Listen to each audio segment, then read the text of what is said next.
So we know hybridization, right? Hybridization to be what? What do we know it to be? Ask you guys, what do you know hybridization to be? So it's when like you rearrange or mix the orbitals to form like a hybrid orbitals or like on identical like energy levels. So, All right.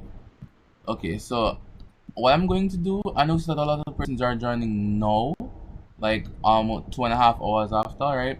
I'm not going to let in anyone in the middle of an explanation, right? It's too distracting. Okay, so hybridization is defined as the intermixing, right? So it's intermixing of atomic orbitals.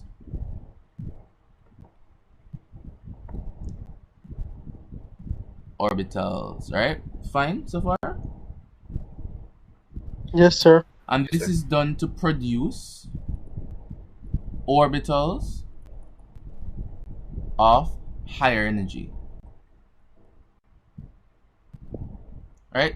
So it generally creates higher energy orbitals, right? So the atomic orbitals of the same energy level mainly take part in hybridization, right?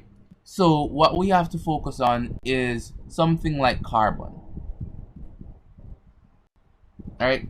Carbon exists in its regular structure, right, with its s orbital, right?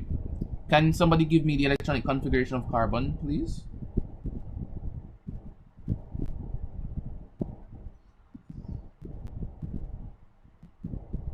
1s2, 2s2, 2p2, not sure. 1s2, 2s2, 2p2. Fine? This is fine, right? Something like that, I think. Yes, sir. Okay. So we're saying on its 1s orbital, right? The 1s orbital wouldn't take place within this, right? We're gonna look at the 2s orbital. So let's just understand this, right? We're looking at not only we're looking at this, right? So let's just look at this so far.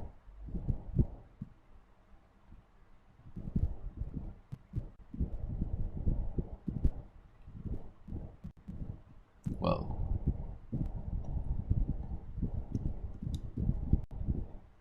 so this is the 1s, this is the 2s, and this is the px, py, and pz orbitals, right? So we're saying that, are we sure this is the correct variation? Carbon has how many electrons?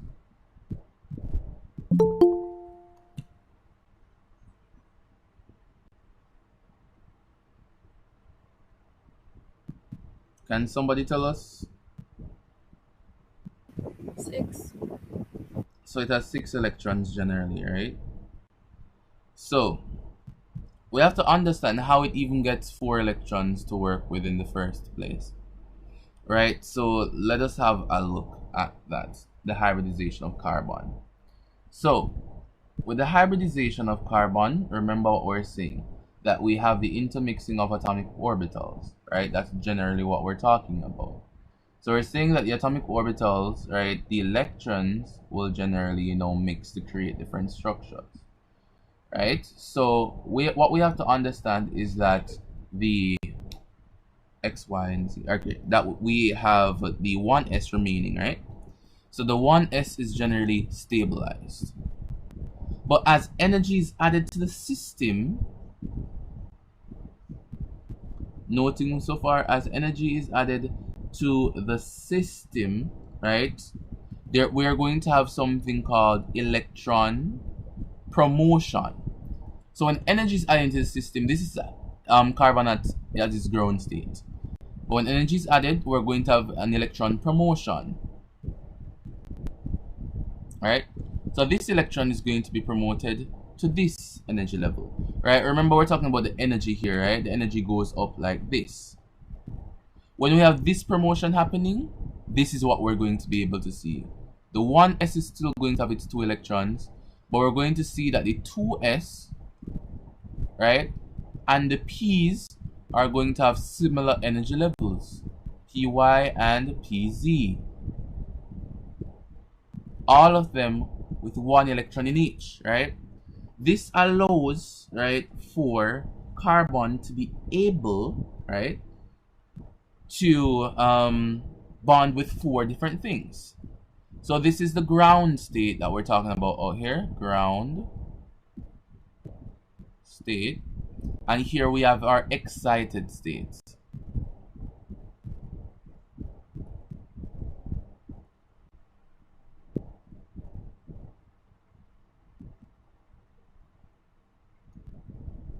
We're following so far. Yes, sir. So these states are excited. So these states are the excited ones. Energy, right, is there, right? So we have this here. When we have all of these being produced, right, we're going to have what we call sp3 hybridization. Right? When all of these are involved, we're going to have sp3 hybridization, right? Sorry, I have 2p3 here. sp3 we should have. Right? So what we need to understand, right, is that there is one s orbital being available, so it's going to be s.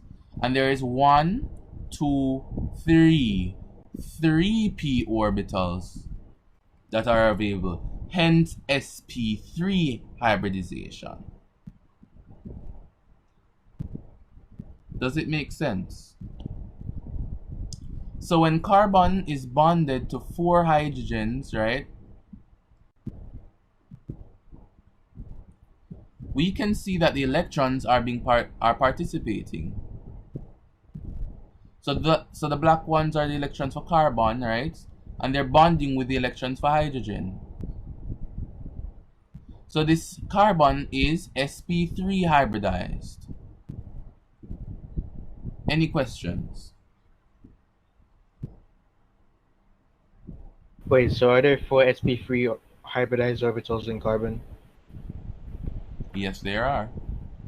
What I normally use to realize it, what you can use to realize is that, right, for carbon to be sp3, right, it is bonded to 4 atoms. Alright, sp3. So we can move on to sp2. Yes, sir. Alright. For sp2, we're going to the same excited state we're working with, right?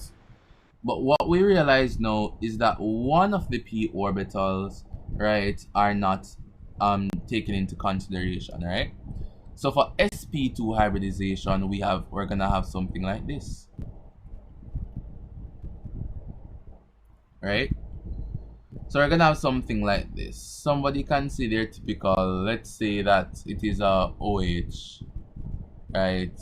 An oxygen, right, and a CH3, right? Here we're going to have what we call sp2 hybridization, right? This is because we have a unhybridized p orbital specifically, right? Or let's not call it that. Well, let's call it that, an unhybridized p orbital.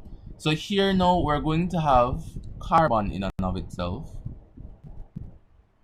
in its regular energy state. It's going to have 1 and 2 different p orbitals, well, 3 p orbitals, well, 3 sp orbitals, right? So sp orbitals, right? So these are sp, but it's going to have 1 unpaired,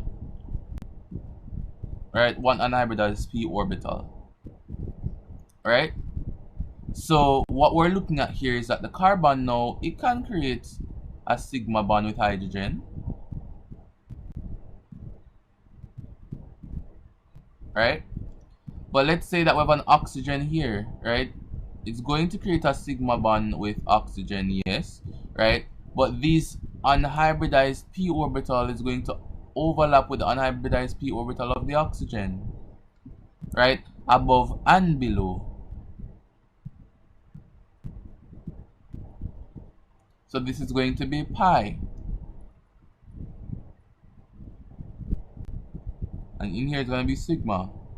Sigma, sigma. Right? So what this displays is this structure.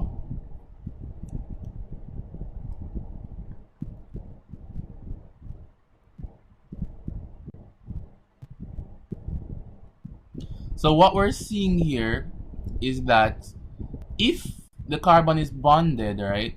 Bonded to 3 substituents, it is sp2 hybridized, right? And for sp2 hybridization, we have one s and we have one s orbital participating and 2 p orbitals participating to create 3 sp orbitals, right? So notice that. Any questions?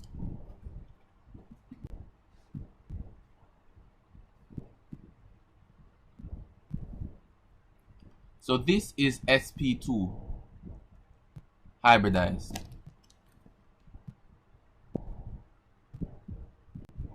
Making sense, not making sense? Making sense, sir. Alright. Let's look at sp. I know that we don't really look at sp, but let's look at sp. An example of sp would be this. So each of these carbons would be sp hybridized. This is an alkyne, right? So have a look at this, right? So we're going to have carbon, all right? We're going to have one of its hybridized orbitals out. That doesn't look well. Now one of its hybridized orbitals out here bonding with that of hydrogen, right? So we have that out here. But we're going to have a sigma bond between the next carbon, right? But what we notice here is that we're going to have two distinct fields. We're going to have the overlap of one p orbital, right? Remember that p orbitals are dumbbell shapes, right? So remember that these two black things stand for 1 pi, right? So that's 1 pi, right? So that's 1 p orbital. I want you guys to stay focused because the diagram is going to get messy. So what we're going to have now is another overlap. So we're going to have another overlap between these two. So another pi orbital overlap. Right, so we're going to have something like that. So it's going to be in the case where, let's say we have a carbon here.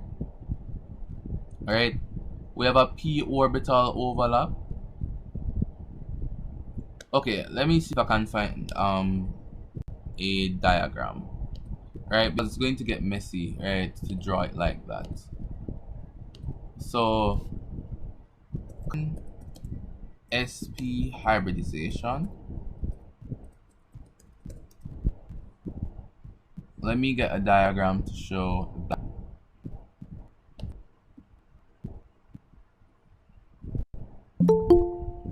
Right, so what we're working off of is, let me show you, working off of this diagram. Alright, so we're working off of this diagram here. Right, so this is what I've been showing you so far, right? So it creates 4 sp3 orbitals, right? And what we're trying to look at is sp. But we don't have to look at sp in our syllabus, so let's just focus on this. Alright, so I've shown you this, that when electron promotion happens, it fills the empty p orbital that we have, right? And we end up with different orbitals all at the same energy, right? So these are the sp orbitals, right? So if our carbon atom fully hybridizes,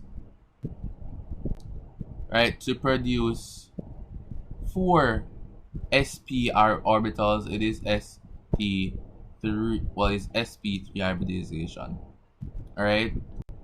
If it hybridizes to produce only 3 sp orbitals, it is sp2 hybridization.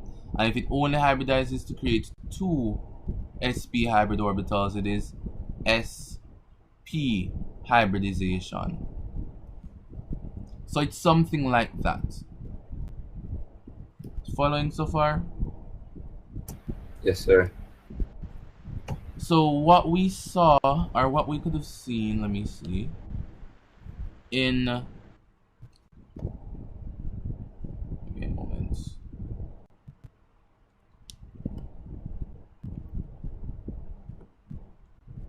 So what we could have seen in, let's see, the structure of benzene per se. Hold on. So in the structure of benzene, we're gonna have this.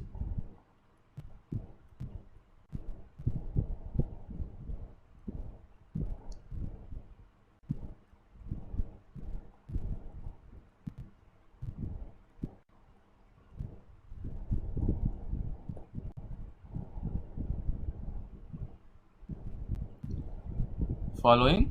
So each carbon, what is the hybridization of each carbon here? Hold on, let me put in the double bonds that exist. What is the hybridization of each carbon?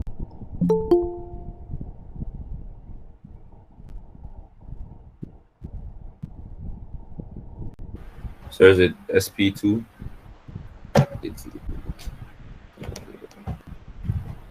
It's sp2. Beautiful, right? And for sp2 hybridization, we're saying that we're gonna have 3 hybrid orbitals, right? And then 1 unhybridized p orbital, right? Make sense? Yes, sir. So what we notice here now is that all of these carbons have unhybridized p orbitals. So this means that there is going to be an overlap. So I'm going to show the overlap between them here, right? So we're going to have an overlap of p orbitals between these 2 carbons. Let me just draw it then. Alright, so we're gonna have an overlap p orbital between these 2 carbons, right? We're gonna have an overlap of p orbitals between these 2 carbons, between these 2 carbons, between these 2 carbons, these 2 carbons, and these 2 carbons, right? And it's going to also happen below. Remember that we have 2, right? So it's going to also happen below the molecule, right? So hopefully I can successfully show that. So there's going to be an overlap below as well.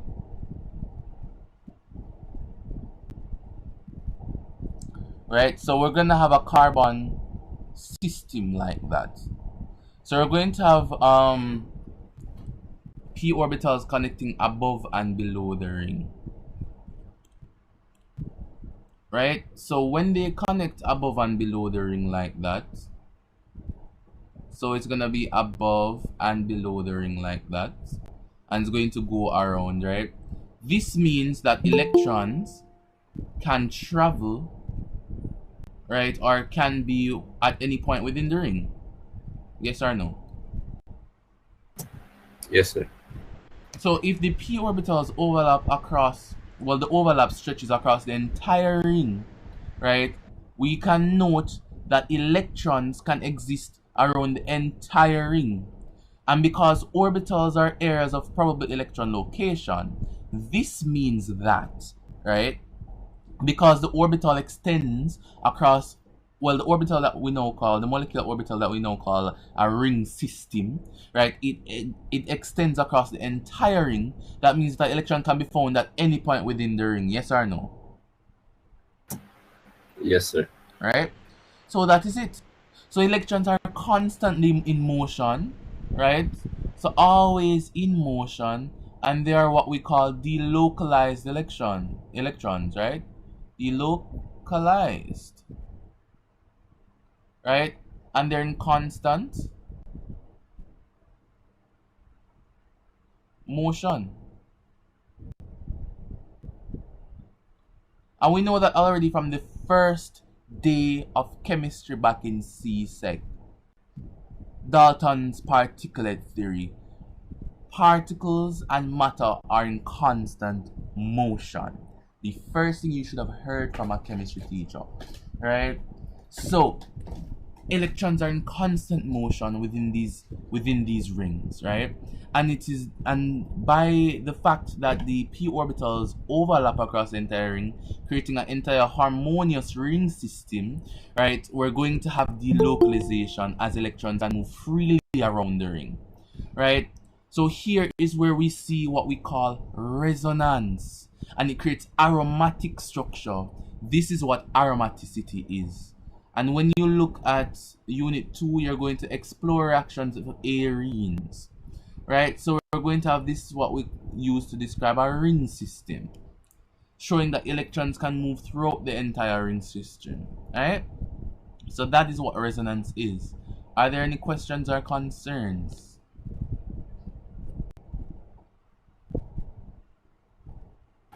Oh, sir, I'm good now. Thank you.